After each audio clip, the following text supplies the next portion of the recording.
Hello and welcome to Season 3 of Family Twist, a podcast about DNA surprises, found family, and amazing adoption stories. I'm Kendall Austin Stulse, and my partner is Corey Stulse. We've had fabulous guests during Seasons 1 and 2. We're sharing stories of people who identify as NPEs, also called not parent expected, others who found out they were donor conceived and have surprise siblings, and even others with unique family twists. We started this podcast to spotlight Kendall's adoption story and his discovering both sides of his biological family in 2017. So if you're just finding the podcast, we encourage you to start with episode 1 to learn more about Kendall's journey. Thank you for listening. Thanks for listening again on another episode of Family Twist. Kendall and I are tickled pink for this episode because joining us is writer, director, performer Del Shores. And really, the reason that Kendall and I are sitting here right now is because of Del and his play turned movie turned TV show turned movie sequel, Sordid Lives, which is a favorite of many a folk. So I was in a local production in St. Louis of Sordid Lives. Kendall attended the cast party, we met, and pretty much the rest is history. True. So Del, thank you. Thank you. The word twist is good. You're a little twisted to, fall in love over Sordid Lives. But I'm glad to hear it. And I'm glad to hear that you're still together. And you must stay together because I don't want to get blamed. Absolutely. Ever. Yes. Say it was Del Shore's fault. Well, one of the reasons that we wanted to have you on, of course, was, the fact that you're the reason that we're sitting here today doing this podcast, but also because you and Kendall have some similar background as growing up in the South, also growing up as strict Southern Baptists. So I'll let Kendall jump in from there because I was raised Catholic and he gets on to me about complaining about going to 1 hour a week church as opposed to his, Sundays, which were, I don't know. And Kendall, they were able just to talk to some priest and get forgiven. They could just sin and go to confession, and we just had to live with guilt. Corey, my mother, who is the real Luttrell, so I always teach, when I teach acting, I always give this as an example of how much you can do with an opinion against a word.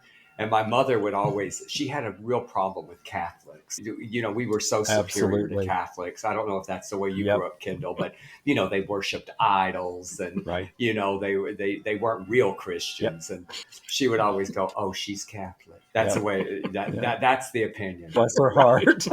She's going to hell. It's true. Exactly. What are your earliest memories of going to church, Del? I don't have any memories without church. It was such a part of my childhood. The first thing that I remember about life was that we always went to church, and it wasn't just once a week like you Catholics. We had to go, there's Sunday morning, Sunday night, there was Sunday school, there was training union, there was Wednesday night was the prayer meeting, and that just went endless when one of those old people started praying and wouldn't stop. And then there was visitation, and it was a lot. I have good memories of the church, though, quite honestly, because I loved Vacation Bible School. I loved, Sunday school was fun. I had a conversation recently with my brother, and he said, you act like we had very different childhoods. And I said, we did, because I had a secret and I heard the rhetoric that you heard, but I heard it differently. And, that's why I wrote Southern Baptist Sissies, because we heard those sermons very differently. We had no shot. When I think about what the ministers, our pastors would say in the pulpit, I mean, for me, there's no other word other than bullying. When what I mean? In retrospect, it's shocking the things that, not only about Catholics, but, about everybody. I mean, just others. Yeah, some guy was quoting scripture on Twitter to me today, and I said, you have picked the wrong fight, brother. Don't fight with a preacher's kid who knows the Bible as much as you, because I will fling those scriptures right back at you. And they always seem to forget that, the complete Matthew 7, just start from scripture 1, judge not, go all the way through to 15 and find out that you're a sheep in wolf's clothing, and you come as ravenous wolves and as a false prophet. I mean, it's just endless how the judgment is continuing. And what's really sad is what's happening in our community again. I mean, we have such rhetoric from politicians of hatred towards the trans community, towards the, I mean, it's like, okay, now let's Right. go I know. after drag queens. I Oh, mean, yeah. what the fuck? Sure. You know, can I say fuck on here? Okay. Okay. Good. And that guy that I got in a tiff with on Twitter, he was all mad because my friends Chris Hamlin and Latrice Royale, who were married, were on the news. And, you know, their whole message is just let me entertain you and let's have some fun. Right. And we're about love here. And then this guy was going, groomers. And I'm like, Right. first of all, you don't know them.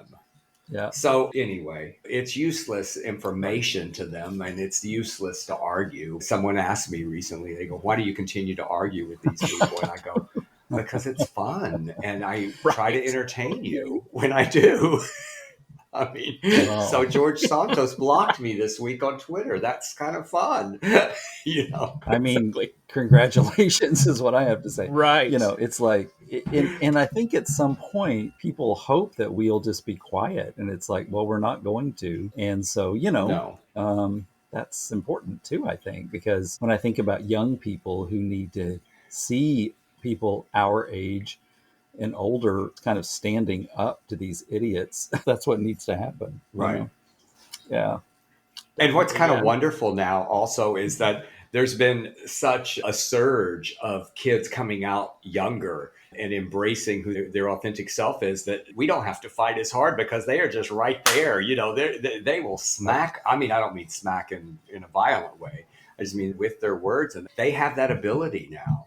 But it's unfortunate that we thought, okay, 2015, we got gay marriage. Oh, we're fine. And then, no, we're Yep. not. It's, No, absolutely. it's Yeah, it's still scary. Absolutely, it is. We've been talking about that recently on the podcast. In fact, the episode that came out this week, you mentioned Latrice, but it's with another Drag Race alum, Tempest du Jour. And so, of course, as any good marketer does, I've been posting on social about it. And there were a couple of, not on my personal page, but on the podcast's Facebook page, a couple of smarmy comments. I'm like, really? Yeah. Really? Yeah. Come on. But Yeah, we continue on. And I have always been fortunate enough not only to have a big mouth, but have had a voice with my work that has been accepted by a lot of people. And sometimes I think that, I was talking about this yesterday in a meeting I was having. I said, sometimes we can change hearts and minds through our art and through the humor. I mean, I would think about the message that is under all of the crazy of Sordid Lives. But there is a strong message of love and acceptance and family, that we're all family. I love that For sure. moment where Ty says he's family, mama, in the funeral. And there's Right. just that moment of silence, like, oh, yeah. So For sure. Well, you'd mentioned that Latrell from Sordid Lives is based on your mom, and Ty is somewhat Dell. Did your mother have an inkling when you were younger that you might be gay? I know that Kendall's adoptive parents, they adopted him when he was a little baby. And I think they both had sort of an idea that might be a possibility. And then they were very cool about it. But then they didn't live to see him in a gay relationship. In fact, he married his high school sweetheart A female. Yep. right after high school. Yeah. So Yeah.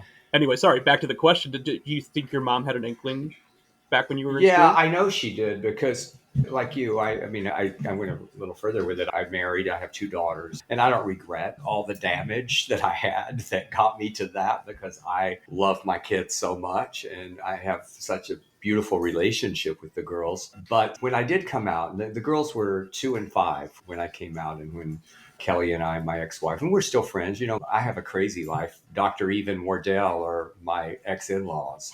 And Right. I'm almost as close to them now as I was to my parents, in a lot of ways. But when I came out to my mom, I was working on this show called Ned and Stacy at the time.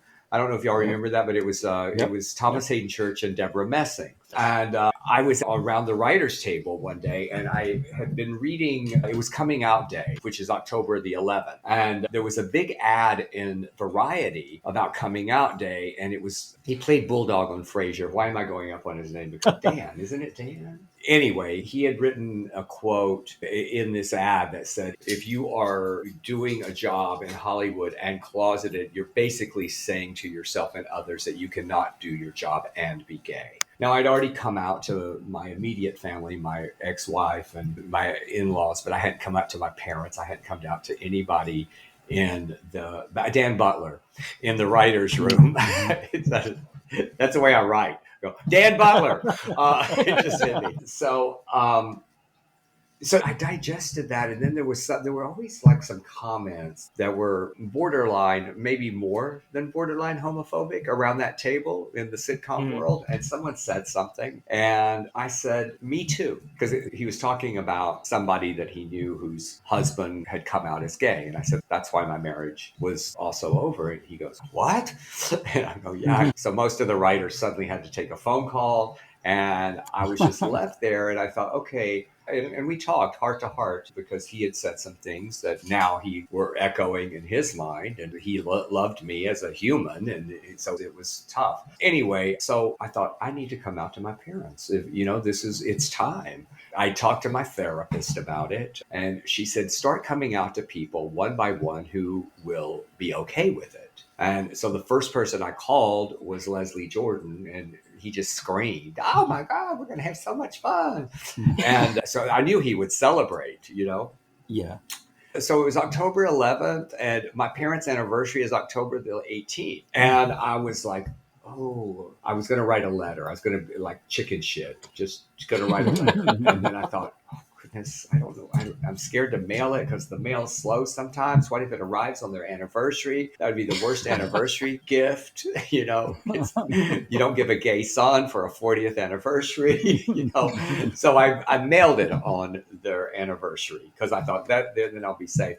And I came in from shooting. It was a Friday night, and I walked in the door, and my landline was ringing, and it was my mother, and it was like 1 a.m, and she goes, "Well, I just can't sleep. How are you? And how's your week been?" And I thought, oh, she didn't get the letter. And she just continues to talk for like 5-10 minutes, how the girls and everything. And then there's this pause, and she goes, "Well, we got your letter today." And I'm like, oh my God. I said, "Are you okay?" And she said, "Honey, I have been waiting for this your entire life." So that's a very long answer to your question. Wow. So yeah, she said she knew all along. And I said, "Well, why didn't you help me?" And she said, "Well, I didn't want you to be that way." So I think it's hard for parents, they're wishing, because we heard the rhetoric, and where are you from, Kendall? Where did you grow up? Blytheville, Arkansas, the very northeast corner, under the boot heel of Missouri. Yeah. Sarah Huckabee country. Yes. Lord. Yeah. Mm-hmm. And yeah, well, then, it's not just the church, it's society, it's the boys at school. It's like there's so much. And people say, "Well, why did it take you so long?" And I said, because I did not want to be gay. I was told that it was the worst, most horrible thing that you could be. And I didn't want that. When people say, "Oh, you made this choice," I go, no. I made the other choice. I tried desperately not to be. It's amazing how much I love being gay now.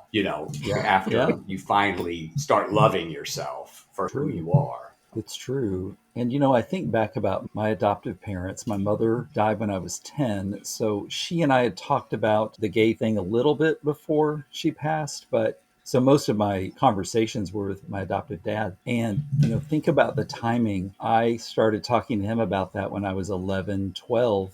And the AIDS epidemic had just started being a thing. And for him, he was terrified for me. He was hearing already about people that we knew that were being affected. And he was just mortified. I mean, I don't think about the gay thing, about, he didn't want me to become ill. It was a logical response, I think, for a parent to have. And he didn't seem to care at all about the sexuality thing. He was just like, he was very, very concerned about safe sex. And so, he would like throw condoms at me constantly, I don't know what you're doing, but wrap that thing up. He was very, and really when I think about it, being in this little... Well, that was very progressive for Arkansas. It really was. And I mean, and he was one of the senior deacons in our church, but he also had never been, neither of them, even though they were just dyed-in-the-wool Southern Baptists, they weren't bigoted. They just weren't those people. For my little town, they were the most progressive people I knew. Yeah, if you wish you had come out earlier, then you wouldn't have the kids and this and this and this. So you can't.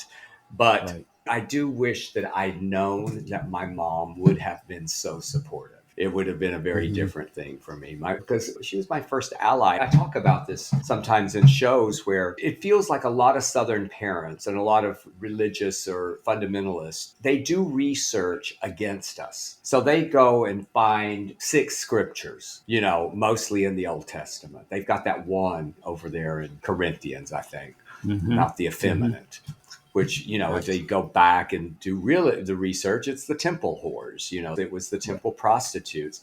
But when my mother died, I found she had all these files, and I found a file that basically said gay research. And she had one of those computers where you had to, when you printed it out, you had to tear Yeah. the The what's it Strips, like, a yeah. dot matrix, I think they were Yeah. called, or something. And Yeah. so she had all of these papers in there where she had done all this research on my behalf. And I often think about how she didn't try to prove me wrong. She tried to support and prove me right, you know. Hmm. Um, Well, my I dad, of had a. course, was a little different than that. Hmm. Sure. Yeah. My father died before I came out, and I think he would have come around to it. But I mean, I definitely heard some comments when I was Hmm. younger. And I mean, I wasn't the most effeminate kid, but, I guess enough that, you know, he wanted to make sure his son wasn't, Hmm. Mm-hmm. It's yeah. like Interesting. butch it up, butch it up. Right. Right. Hmm. Exactly. Yeah. Yeah, I really didn't have that. I feel pretty, Well, you're fortunate, so really. manly. No. It, I think I probably was effeminate. They just didn't seem to care. They were just like, whatever. You know what I mean? I joked with my father as I got older. I was like, you never were a hippie, were you? I mean, he wasn't, but it's just, I was always, you know, joking with him like that he felt so progressive for where we were. So it's kind of It's amazing. Yeah. interesting. Absolutely. Yeah. Well, Yeah. maybe he's a little more evolved than a lot of Yeah. especially Yeah. my kinfolk, as we call Yeah. them, the kinfolk. That's right. Does someone officially leave the Southern Baptist Church? How does that happen? Like, Hmm. where? Well, Well, I left because when I came out here, I went to First Baptist of Beverly Hills, which is really West Hollywood. I just love the pretension. It's right. on the other side of Doheny on the West Hollywood side, but they named the church Beverly Hills, and it's not in Beverly Hills. I was active in that church for a couple of years from the age of like 22 to 24. And then I left the church, not over being gay. I left the church originally because I was working with all these older Jewish folks at the Daily News. I was doing telephone sales as an actor. And I just fell in love with them. And I just thought, what God would send these people to hell? It was Hmm. just so weird to me. So that's where I started really questioning the church and their stance and how rigid they were. So that was sort of the first rebellion that I had. And then after I'd written Southern Baptist Sissies, after I'd written Sordid Lives, I get this invitation to come back to this reunion at First Baptist of Beverly Hills. And they said, as a member. And I thought, Hmm. oh, I'm still a member of this church? So I wrote them and I said, you may have missed it, but I am not I'm not exactly an there. ally of the Yeah. First Baptist Church of Beverly Hills or any Baptist church. So would you please take me off of your roll? And please write me back and confirm whether you have to vote on it in business meeting on Wednesday night. I need it done. And they Hmm. did. So then I did some article in the LA Times and I talked about that. And they called the pastor and they were going, is it Oh, true that Del Shores removed himself from the role? Because I was like, when the role is called up yonder, I will not be there, not with you. Yeah. When people say, oh, you're going to hell. And I go, good. Because I don't want to go with these assholes. I don't want to go wherever they Exactly. are. Exactly. But honestly, my brother left the Southern Baptist Church recently. It wasn't over, hmm. LGBT. It was over Trump and Mm. Wow. the continued support that so many people. And then it was finally when, I don't know if you followed, where all the molestation and the sexual assaults was covered up by the Baptist Church. And that was the final straw for him, which was Hmm. shocking to me because my brother was a Southern Baptist minister as well. Oh, Wow. A big So, step. they're down. They're down in attendance, y'all. Right, right. It's not as They needed you back on the rolls. Yes.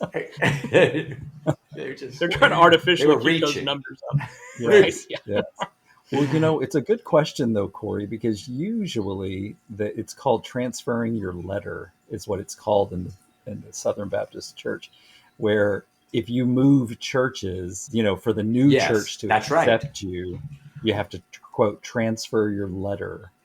And it used to be, I don't know what it is, probably digital now. When I was still involved 100 years ago, it was a physical thing. Like I had to request when You I walk went down the to aisle. yeah, oh yeah. And when I went to grad school, I switched to a new Baptist church and I went down the aisle and said, I'd like to join. And, Yeah. oh, well, we've got to contact your old church and get your letter. I'm like, who from Bert and Yeah. Ernie? Like, what is that? Whatever. I was like, Yeah. okay, and you're right. Dell's right. When I officially could take no more, I had to write them and say, I don't know what your process is. Do you burn the letter? What do you make a paper airplane? I don't know what it is, but please get rid of it. Just wad it up and throw it in the trash. Yeah, exactly. Yeah, that we're those that fell by the wayside. Gladly. I mean, I think of a lot of organized religion has some cult-like aspects to it, but yeah, Yeah. the more you tell me about the Southern Baptist Church, I can only judge what few I went to, right? But when I think in retrospect, I just, my poor parents must have just been desperate for a social outlet to have gone there. I Yeah. just think, because I know Well, biblically, and yeah, they didn't believe everything. Yeah. right, but that was a big aspect of it, right? I mean, in the South was the social aspect. It became such a community. And I remember, Matt Hayes, who, by the way, Matt Hayes is one of my associates that I work with. It's Matt Hayes and Emerson Collins. That's my team. But Matt wrote a beautiful short film called Cognitive, which touches on what you were talking about your dad with AIDS and cognitive. I actually played the homophobic pastor in it, and it won many, many film festivals and audience awards. It's about this little boy who knows in his heart that he's gay. And the preacher says that AIDS is a punishment for gays. And he thinks he has AIDS. So he doesn't think he's ever going to make it to adult. And that's what Matt lived through. And he was talking about how when he found out in the movie, this nurse says, no, that's not true. You're going to grow up and you're going to do wonderful things. And it was like this nurse gave him this beautiful gift. But Matt said when he got older, it was his departure from the church. It was not, I'm going to miss Jesus. I'm going to miss this. I'm going to miss the community. And so I like that word sanctuary, because when I wrote Southern Baptist Sissies, I had Benny actually say in the movie, I don't think it was in the play, but this is now my sanctuary. And I love that how, we as LGBTQ plus, we have to create our own. A lot of gays go and find an affirming church. That's not my belief system. Good for them. Good for them if they Right. need that, if they want that, if that feels good. And I think a lot of it is about community. For me, I just would feel like a hypocrite myself. Right. I think it's important to note that even though you're well known for your plays and movies that talk about the Southern Baptist experience, they're not all out bashing the church. You definitely look at things from everybody's point of view. And I think you give everybody a fair voice.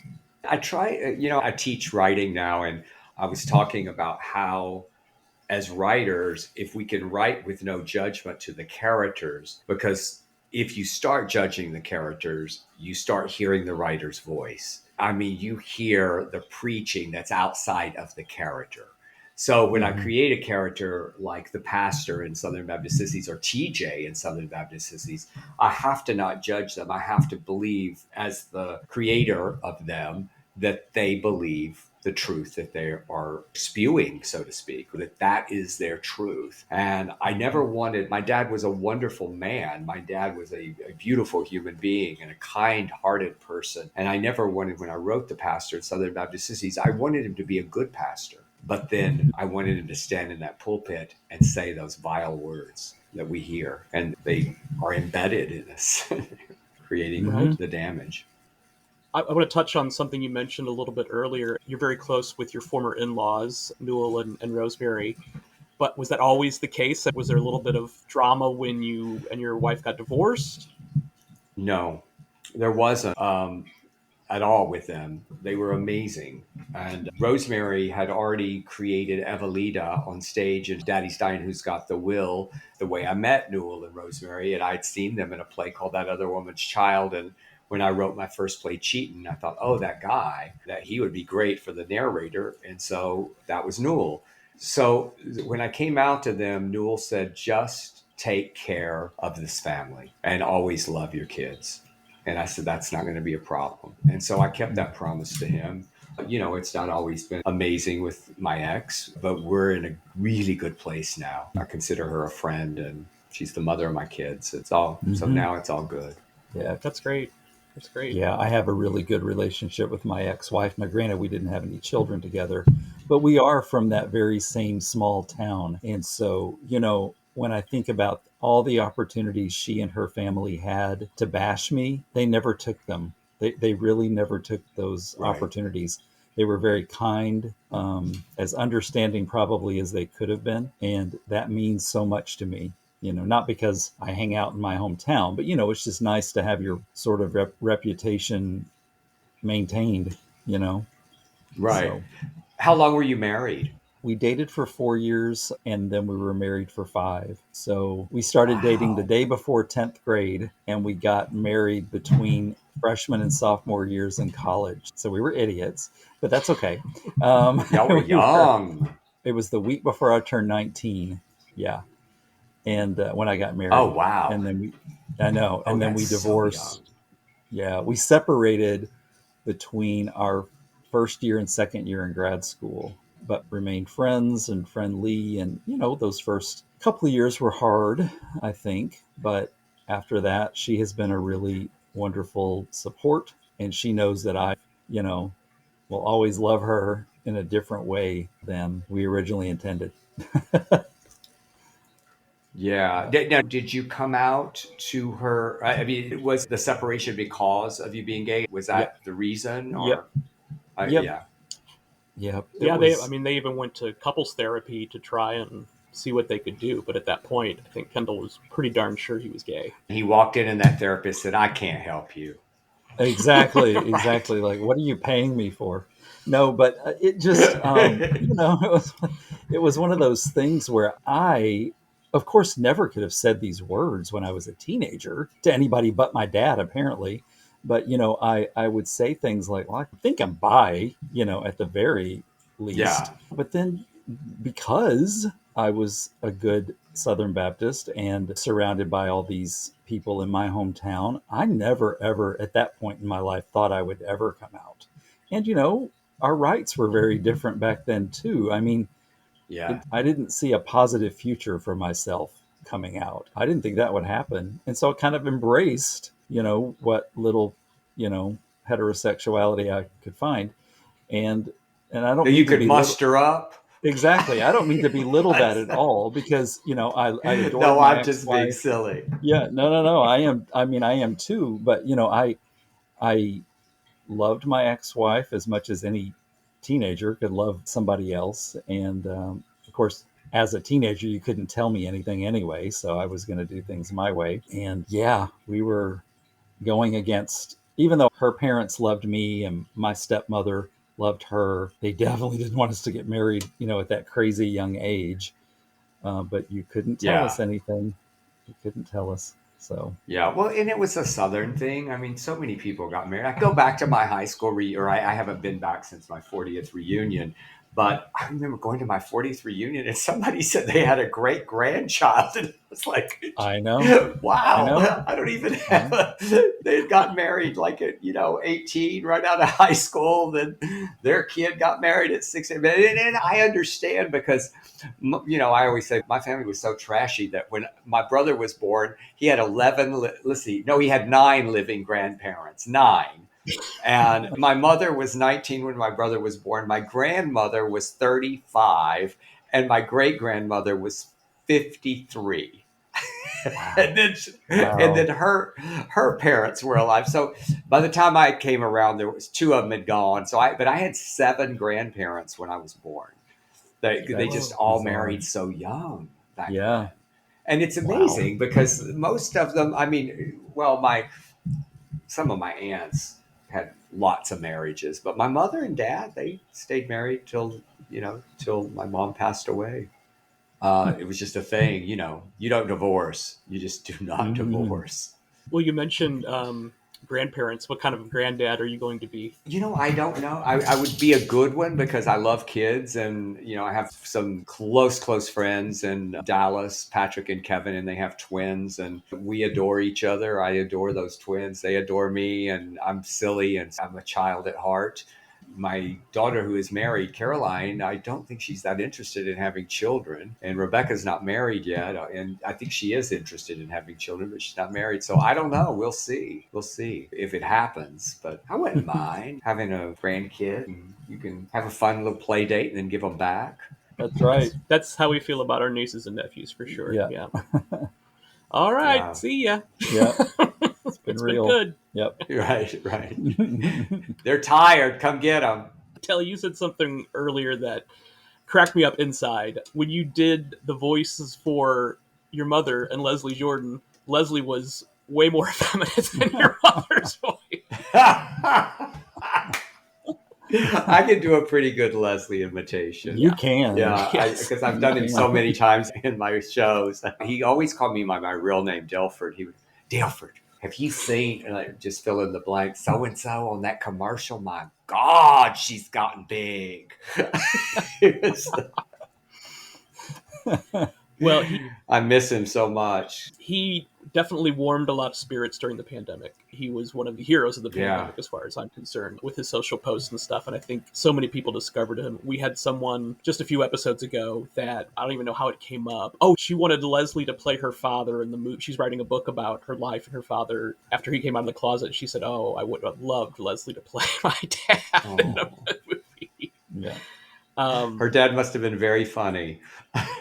Yeah. Because It sounds like Leslie was sure. organically funny. He just, I think that one of the reasons that so many people were affected by his death to the degree that they were is because they truly felt like they knew him. He sort of reached through the screen on Instagram because he'd get so close, and he never got the framing right.